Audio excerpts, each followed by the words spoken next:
Hello students, welcome to my channel. Today in this video we are going to discuss about refractive index, which is the second part of the video under refraction. Now while studying refractive index, we need to keep in mind about some concepts which I have explained in the first video regarding refraction. वहाँ पे हम लोगों ने क्या देखा था, दो mediums हमने कंसिडर किया था, एक था डेंसर मीडियम, एक था रेयरर मीडियम.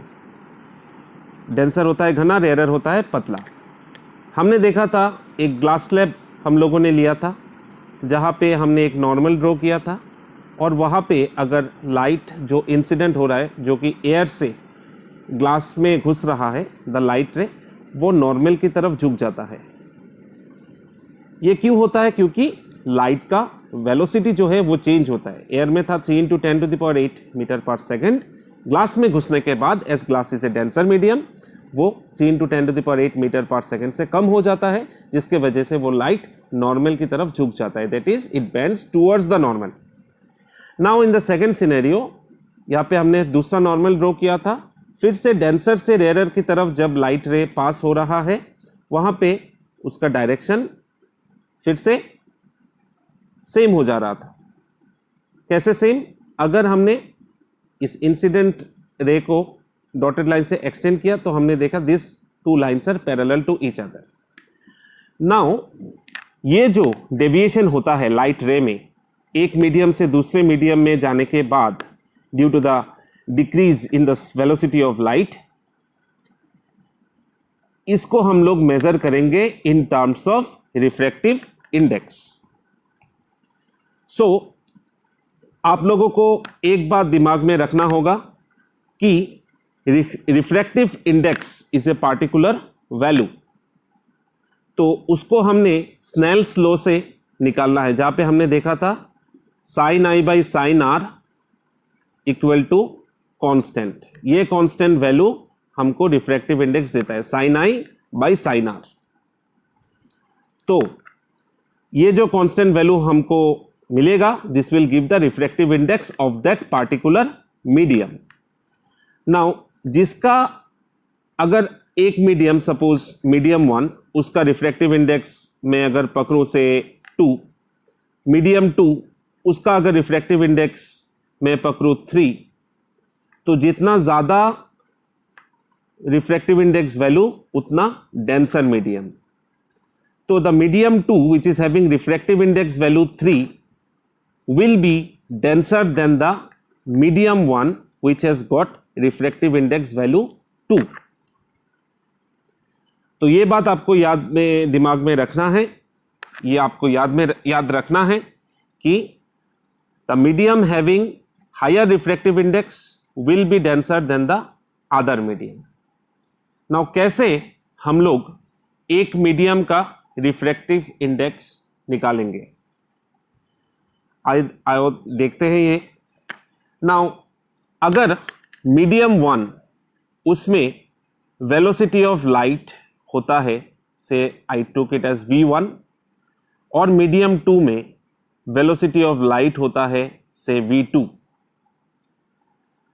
नाउ अगर हमको रिफ्रैक्टिव इंडेक्स मीडियम 1 का निकालना है तो उसके लिए how we will write n stands for the refractive index, उसका सिंबल n 1 2. इसको 12 करके रीड नहीं करना है, n 1 2. तो n 1 2 बिठाने से तो वैल्यू निकलने वाला नहीं है, तो n 1 2 उसको हम कैसे रीड करेंगे? Refractive index of medium 1 with refractive index of medium 1 with respect to medium 2. फिर से n12 मतलब refractive index of medium 1 with respect to medium 2. तो हमको निकालना कैसे है? तो n12 हमने वेलोसिटी ऑफ लाइट क्या देखा था? मीडियम 1 के लिए था v1 और मीडियम 2 के लिए था v2.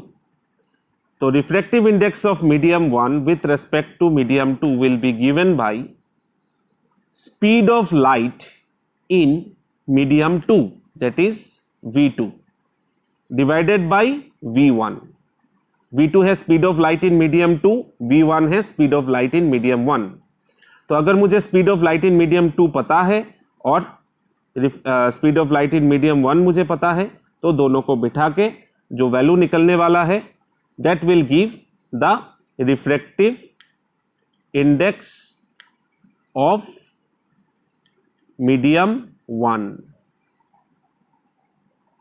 ठीक है. Now in the second case, अगर मुझे रिफ्रैक्टिव इंडेक्स ऑफ मीडियम 2 निकालना है, that will be written as n21, refractive index of medium 2 with respect to medium 1. तो in that situation that will be written as velocity of light in medium 1 divided by velocity of light in medium 2. दोनों को बिठा के जो value निकलेगा that will give the refractive index of medium 2 with respect to medium 1. तो अगर medium 1, suppose refractive index value, if you look in your NCERT book page number 175, you will find a box where page number 175, if you go through your NCERT books, there you will find a box where there are various substances having different refractive index values, वो सब दिया हुआ है. तो वहां से मैं एक एग्जांपल लेता हूं, जैसे कि एयर का जो रिफ्रैक्टिव इंडेक्स वैल्यू है वो दिया है 1.0003 और डायमंड का रिफ्रैक्टिव इंडेक्स दिया है, डायमंड का रिफ्रैक्टिव इंडेक्स वैल्यू दिया है 2.42. तो दोनों को अगर कंपेयर करते हैं तो air is a rarer medium, diamond is a denser medium. तो ये वैल्यूज कैसे निकाला गया है? जैसे फॉर एग्जांपल अगर मैं यहां पे मीडियम 2 अगर मैं कंसीडर करूं, मीडियम 2 यहां पे से डायमंड है और मीडियम 1 है एयर, तो velocity of light in air divided by velocity of light in diamond. तो एयर का velocity of light 3 × 10⁸ meter per second और डायमंड का हम लोगों को वैल्यू दिया रहेगा. Say for example let us take for 1.75 × 10⁸ meter per second. तो दोनों को डिवाइड करेंगे, निकालने से we will get the value of the refractive index of diamond. और मुझे एयर का निकालना है. Air is the first medium and diamond is the second medium, and that will be written as n12, refractive index of medium 1 air with respect to diamond. तो v2 by v1, ऊपर वाला diamond का velocity of light बिठाना है, नीचे velocity of air बिठाना है. बिठाने से we will get the refractive index value of air. So in this way we will find out the refractive index value, और जो वैल्यू निकलेगा it will be a comparable value. दो medium को consider करेंगे, दोनों में से दोनों का वैल्यू निकालने के बाद जिसका वैल्यू ज्यादा रहेगा that will be called as the denser medium. एक चीज है, अगर दोनों में से किसी एक मीडियम एयर या वैक्यूम होता है, वैक्यूम मतलब total empty, nothing is there, तो उस पार्टिकुलर वैक्यूम या एयर होता है तो उस पार्टिकुलर रिफ्रैक्टिव इंडेक्स को कहा जाता है एब्सोल्यूट रिफ्रैक्टिव इंडेक्स. कोई भी मीडियम 1 भी एयर हो सकता है, मीडियम 2 भी एयर हो सकता है.